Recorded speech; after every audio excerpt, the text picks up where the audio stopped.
Hey, what is going on, guys? What's happening? YouTube, you guys have tuned into Rules for Rebels. Today we're going to be talking about influencer marketing. Is it dying? Is it a Ponzi scheme?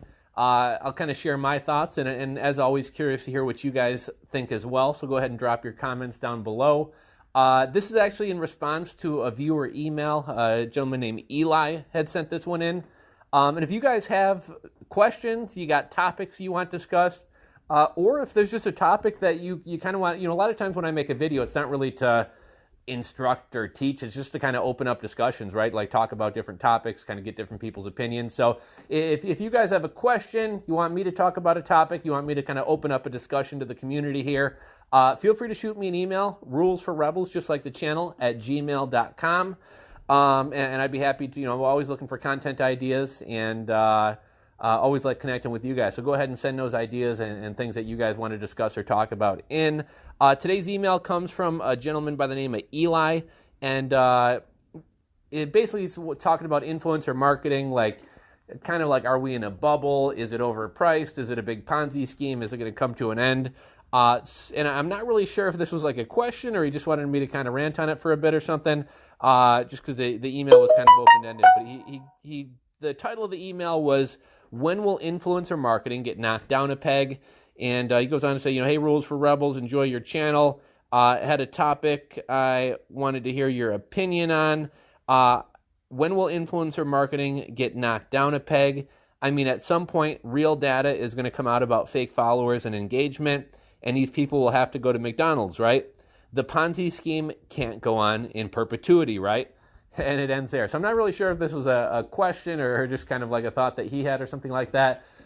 Here's my thoughts on the whole influencer marketing thing. And one thing that I think is always important to keep in mind is just because we personally don't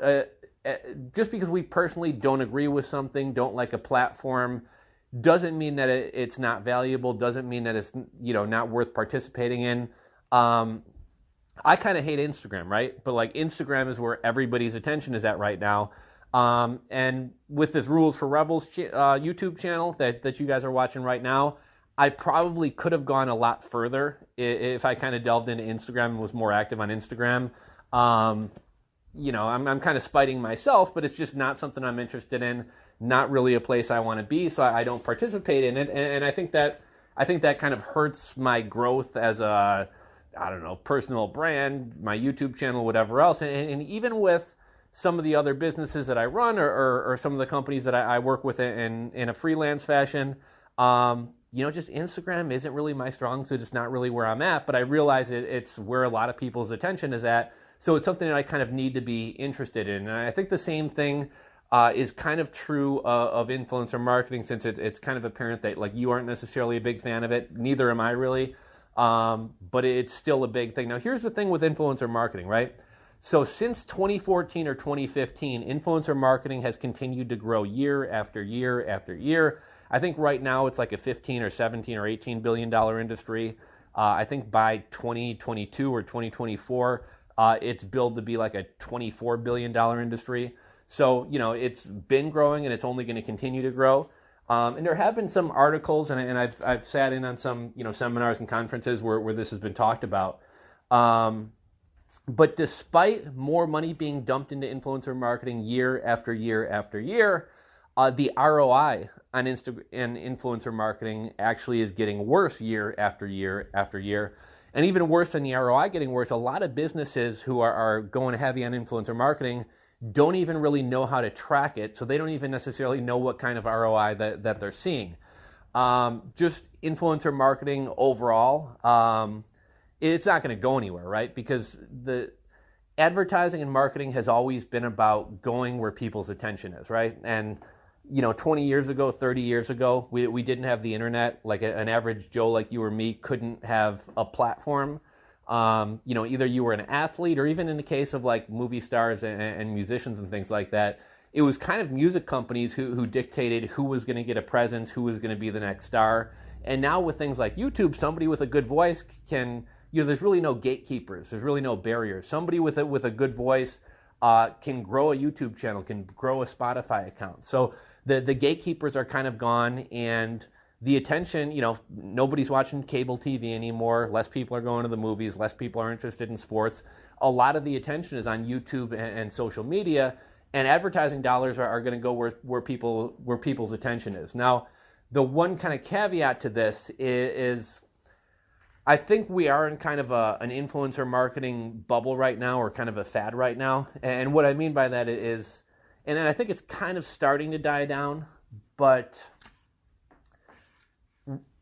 what's been happening the past couple of years, and what's still happening to a large extent today, is businesses are throwing big money at influencers kind of for cool points, right? They want to be associated with this influencer. They want their brand to be associated with the influencer. And beyond that, they think people love Kim Kardashian. We'll just use Kim Kardashian. I know that's kind of a stupid example since, no small business is going to be hiring Kim Kardashian. But people think Kim Kardashian is cool or pretty or whatever else. If Kim Kardashian does a post about my facial cleanser or my lotion or whatever else, girls who want to be pretty or want to be like Kim Kardashian will go buy that lotion. So you're kind of paying for those cool points, or because you thought people were going to be, quote unquote, influenced, right? Influencers influenced, because you thought people were going to be influenced by Kim Kardashian. Now, in my mind, I think a lot, and I've even seen this kind of echoed by people, I think a lot of people are kind of starting to catch on to the fact that just because XYZ YouTuber mentions a product or says they like a product doesn't mean that they really like or use or believe in this product. I think most people now realize that influencer marketing is a thing, and people are being paid to do sponsored products. And when you see Kim Kardashian mention a product, it doesn't necessarily mean you should run out and buy it, because she probably doesn't use it. She was probably just paid $500,000 to say that she likes this product. And I think people are kind of starting to get a little bit jaded to influencer marketing, in the sense that they're starting to realize this. But at the same time, consumers, let's be honest, are kind of stupid. I was talking to a girl I know, and she's like early 20s, and she was talking about this product that Kim Kardashian had mentioned. And I'm like, that's not like a unique product. She didn't invent that. And it was $48 or $50. And I'm like, she didn't invent that. I've seen things like that before. And she's like, oh, no. Kim was the first one to come out with this. This is her thing. And I went on Amazon and I showed her the exact same product she could buy for $7 or $8. But she was really sold because Kim Kardashian was pushing this product. So I think there are still a lot of naive people out there. I think there are plenty of people out there who don't even really know that influencer marketing is this big industry, and influencers are being paid to push products and put products in front of people. But I do think more people are kind of catching on to this. But here's kind of the direction that I see influencer marketing going. Is companies eventually, I think, are going to smarten up and be like, look, it's my brand isn't going to be seen as cool just because I associate with this influencer. I don't really expect people to be influenced and buy this just because so-and-so put up a post about it. But at the end of the day, this influencer, this YouTuber, this Instagrammer has 100,000 people. On average, 5,000 people interact with their post. That's 100,000 impressions. That's 500 very targeted impressions. And I want to get in front of those people. So the same reason that I advertise on Google AdWords to get in front of people searching for certain terms, the same reason that I target certain audiences on Facebook, where I want to get in front of people who are interested in a certain topic. Influencer marketing is really no different. Like, take away the cool points, take away being associated with this influencer. They still have this many people who are interested in the same niche as you or the same product that you sell. And because of that, people are going to want to get in front of that. So the way I see things going, and the way I'm already seeing things kind of starting to turn, is kind of valuing influencers more as traditional media or traditional marketing. This person is going to get me this many impressions. If this were AdWords, if this were Facebook, I'd be paying $10 per 1,000 impressions. Okay, this person has 100 impressions, we'll pay him $1,000, right? I still do think influencers are overpaid. I actually did a video that covered a Yahoo article or Yahoo story. Here's how much influencers are really making. And I think they've done a follow-up one since. I was meaning to make another video about it. But they'll spotlight 5 influencers, 8 influencers. And you'll see some girl who's got an Instagram account with 12,000 followers, and she's getting $3,500 for one post. Like, is that one post going to make this business back $3,500? Like, most likely not. And I'm not saying anything about 12,000 followers, right? Like, in the grand scheme of things, that's kind of a small number, but really having a targeted niche and engagement is actually much more important than sheer number of followers. But just none of these people who I saw are, in my opinion, are worth what they were being paid, nor do I think the company is going to see an ROI in that. So I do think influencers are going to start to be valued more like traditional media is valued in terms of what people are willing to pay to get in front of a certain audience. Another shift I'm seeing is brands, companies, people who kind of see this happening, they're starting to kind of pivot from influencer marketing to UGC, or user-generated content. So user-generated content is essentially using your very own customers as influencers. If one, and this isn't paying people, this isn't getting people who are a stranger to your brand and trying to get them to promote your brand. This is looking at my customers today, and if one of my customers who's just an organic, natural customer winds up posting about me on Instagram or winds up posting about my product on Instagram, I'll wind up using that in advertising. And there's a lot of platforms that are kind of going in this direction. One that I'm a huge fan of is a platform called Carro, Carro. It's a free app right now. Soon enough, it eventually will be a paid app. It eventually will be something that probably costs quite a bit of money. But basically what it is, Carro connects to your Shopify store. It also connects to your social media accounts, and it also connects to your email marketing software, in my case, Klaviyo. And so basically I can go in and it shows me this huge list. I think I may have showed you guys Carro before. If not, I'll try to get a video made on it, because I think a lot of you guys will like this. But basically it kind of extracts all these customers, all these social media followers, and I can see a big list of people who either follow me on social media, subscribe to my email list, or have bought from my store. Now, if I want to filter it, I can filter it and I can see only my customers, only people on my email list, only people who follow me, or I can filter it and pick out only people who do all three of those things. But I can then see their Instagram accounts. I think eventually the platform will go to YouTube as well. I think right now it's only Instagram. And then I can see their Instagram account. So I can see a customer who's bought from me a number of times, and I can see that they also have 50,000 followers on Instagram.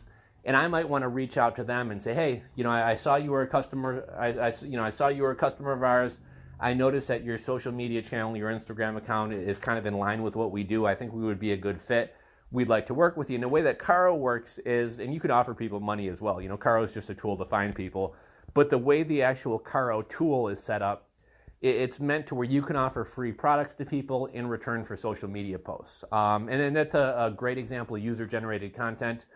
So that's kind of, I guess I've kind of said everything I have to say. That's kind of the direction that I see influencer marketing going. I think the stupid money being thrown at influencers, I think that's going to go on for another couple of years, but I do think businesses are slowly going to smarten up and slowly realize that the ROI isn't there the way that they're doing things today.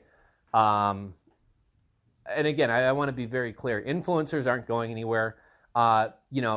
In this day and age with the internet and social media and YouTube, Michael Jordan isn't the only celebrity, isn't the only person with attention to push things. Like, in a lot of ways, normal everyday people, influencers actually have more power, and in a lot of ways are more relatable than celebrities and movie stars and whatever else. And they're going to continue to have attention. They're not going anywhere. But I think the stupid money that's being thrown at them is going to start to kind of get lower. I think, like I said, people are going to start to evaluate what they're paying influencers more like we value traditional media. And I also think slowly over time we're going to see more of a shift to user-generated content, which is more authentic, performs better, and is a lot more affordable. So that's kind of my thoughts on it. I'd love to hear your guys' thoughts. Go ahead and drop a comment in the comment section below. If you enjoyed this video, give it a thumbs up. If you're not subscribed, hit that subscribe button down below, and we'll catch you guys on the next video.